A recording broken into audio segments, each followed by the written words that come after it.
Assalamualaikum warahmatullahi wabarakatuh. Jadi kali ini kita akan membahas latihan soal pedagogik yang pertama nih. Pasti seru kan karena yang pertama. Yuk simak. By the way, bertemu lagi ya bersama Ibu Sylvia di channel YouTube ini. Langsung saja kita ke soal yang pertama. Pandangan teori belajar kognitivisme tentang lingkungan adalah A. Bahasa hanya dapat dikuasai oleh manusia di lingkungannya. B. Lingkungan tidak besar pengaruhnya terhadap perkembangan intelektual anak, tetapi yang penting adalah interaksi anak dengan lingkungannya. C. Lingkungan hanya memiliki peran kecil dalam pemerolehan bahasa. D. Anak hanya merupakan penerima pasif dari tekanan lingkungan. Berikut penjelasannya. Secara garis besar dikenal dua teori belajar, yaitu teori belajar tingkah laku atau behaviorisme dan teori belajar kognitif atau kognitivisme. Teori belajar tingkah laku memiliki suatu keyakinan bahwa pembelajaran terjadi melalui hubungan stimulus atau rangsangan dan respon atau respons.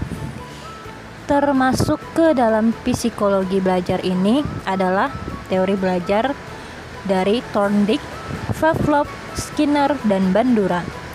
Menurut teori kognitivisme, belajar adalah perubahan persepsi dan pemahaman.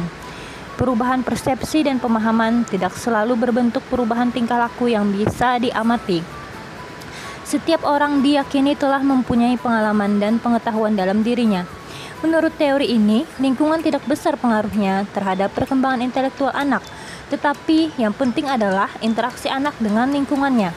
Jadi, pilihan jawaban A salah karena merupakan ciri teori belajar nativisme. Jawaban C juga salah karena merupakan ciri teori belajar behaviorisme. Jawaban D juga salah karena merupakan ciri teori belajar naturalisme.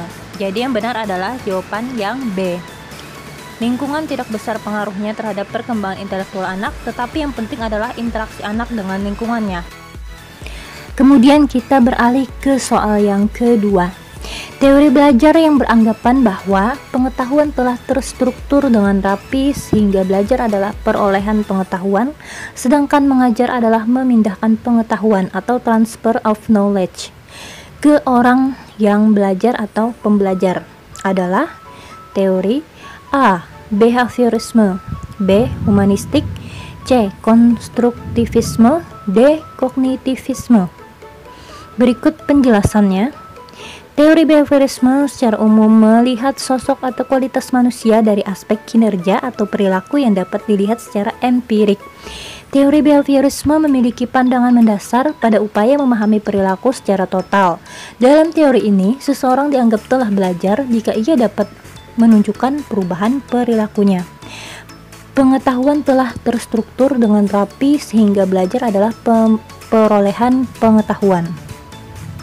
Lalu ada teori humanistik, lebih menekankan pada bagaimana memahami persoalan manusia dari berbagai dimensi yang dimilikinya, baik dimensi kognitif, afektif, dan psikomotorik.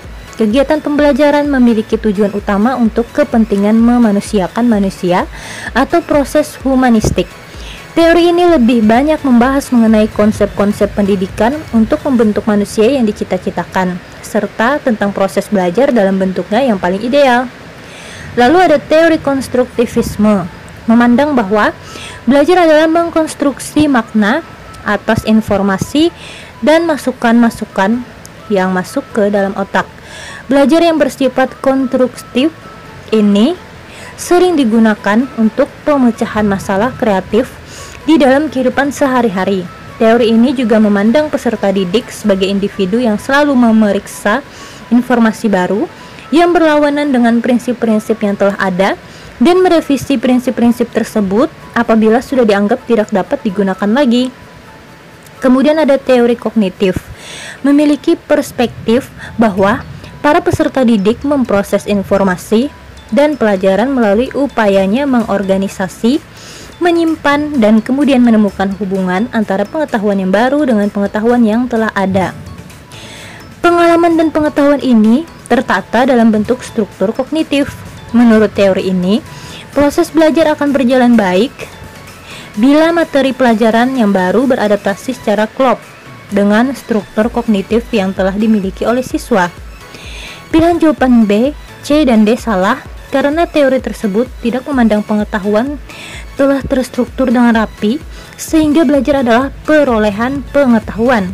Pilihan jawaban yang A yang benar karena menurut kaum behaviorisme, pengetahuan telah terstruktur dengan rapi sehingga belajar adalah perolehan pengetahuan. Jadi jawabannya adalah yang A, behaviorisme. Kemudian kita beralih ke soal yang ketiga. Lingkungan hanya memiliki peran kecil dalam pemerolehan bahasa. Merupakan pandangan dari teori belajar. A. Kognitivisme, B. Behaviorisme, C. Nativisme, D. Naturalisme. Berikut penjelasannya. Di dalam teori kognitivisme, yang penting dalam pemerolehan bahasa adalah interaksi anak dengan lingkungannya. Di dalam teori belajar naturalisme, anak hanya merupakan penerima pasif dari tekanan lingkungan. Pandangan kaum nativisme adalah bahwa bahasa hanya dapat dikuasai oleh manusia dan pemerolehan bahasa dikendalikan sendiri oleh anak. Bagi kaum kognitivisme, yang dipentingkan adalah interaksi anak dengan lingkungannya. Bagi kaum nativisme, bahasa hanya dapat dikuasai oleh manusia, sedangkan bagi kaum naturalisme, anak hanya merupakan penerima pasif dari tekanan lingkungan bagi kaum naturalisme. Jadi jawabannya adalah yang C, nativisme. Karena berdasarkan penjelasan tadi, pandangan kaum nativisme adalah bahwa bahasa hanya dapat dikuasai oleh manusia dan pemerolehan bahasa dikendalikan sendiri oleh anak. Jadi bukan bergantung pada lingkungan tapi pada kemampuan anak sendiri atau dikendalikan oleh anak sendiri. Lalu kita beralih ke soal yang keempat. Soalnya adalah sebagai berikut. Perbedaan antara pandangan teori belajar nativisme dan kognitivisme adalah dalam hal A. Faktor bawaan, B. Peran lingkungan, C. Perkembangan intelektual, atau D. Interaksi terhadap lingkungan. Berikut penjelasannya. Di dalam teori kognitivisme, yang penting adalah interaksi anak dengan lingkungannya. Di dalam teori belajar naturalisme, anak hanya merupakan penerima pasif dari lingkungan. Pandangan kaum nativisme adalah bahwa bahasa hanya dapat dikuasai oleh manusia dan pemerolehan bahasa dikendalikan sendiri oleh anak. Peran lingkungan dan interaksi terhadap lingkungan merupakan pandangan kognitivisme dan naturalisme. Adapun perkembangan intelektual merupakan ciri dari pandangan kognitivisme.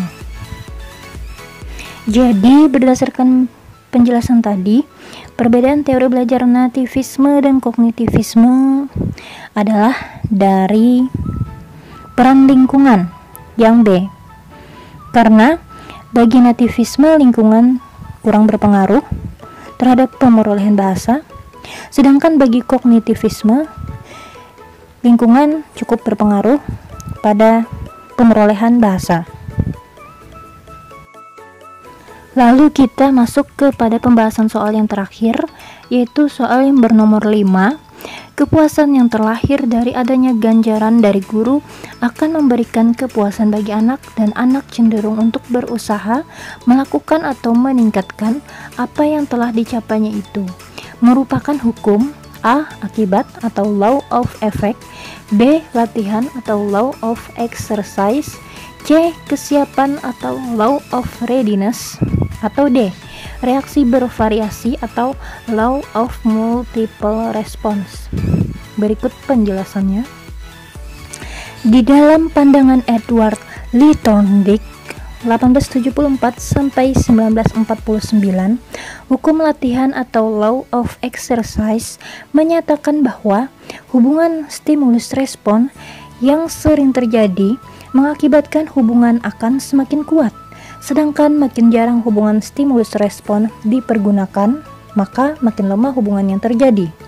Hukum latihan pada dasarnya menggunakan dasar bahwa stimulus dan respon akan memiliki hubungan satu sama lain secara kuat. Jika proses pengulangan sering terjadi, makin banyak kegiatan ini dilakukan, maka hubungan yang terjadi akan bersifat otomatis. Seorang anak yang dihadapkan pada suatu persoalan yang sering ditemuinya akan segera melakukan tanggapan secara cepat sesuai dengan pengalamannya pada waktu sebelumnya. Hukum kesiapan atau Law of Readiness menjelaskan kesiapan seorang anak dalam melakukan suatu kegiatan. Seorang anak yang mempunyai kecenderungan untuk bertindak atau melakukan kegiatan tertentu, kemudian melakukan kegiatan tersebut, maka tindakannya akan melahirkan kepuasan bagi dirinya. Tindakan-tindakan lain yang dia lakukan tidak menimbulkan kepuasan bagi dirinya. Lalu hukum reaksi bervariasi atau Law of Multiple Response merupakan hukum tambahan dari Thorndike. Individu diawali dengan proses coba dan ralat atau trial and error yang menunjukkan bermacam-macam respon sebelum memperoleh respon yang tepat dalam memecahkan masalah yang dihadapi. Pilihan jawaban B salah karena hubungan stimulus respon yang sering terjadi mengakibatkan hubungan akan semakin kuat.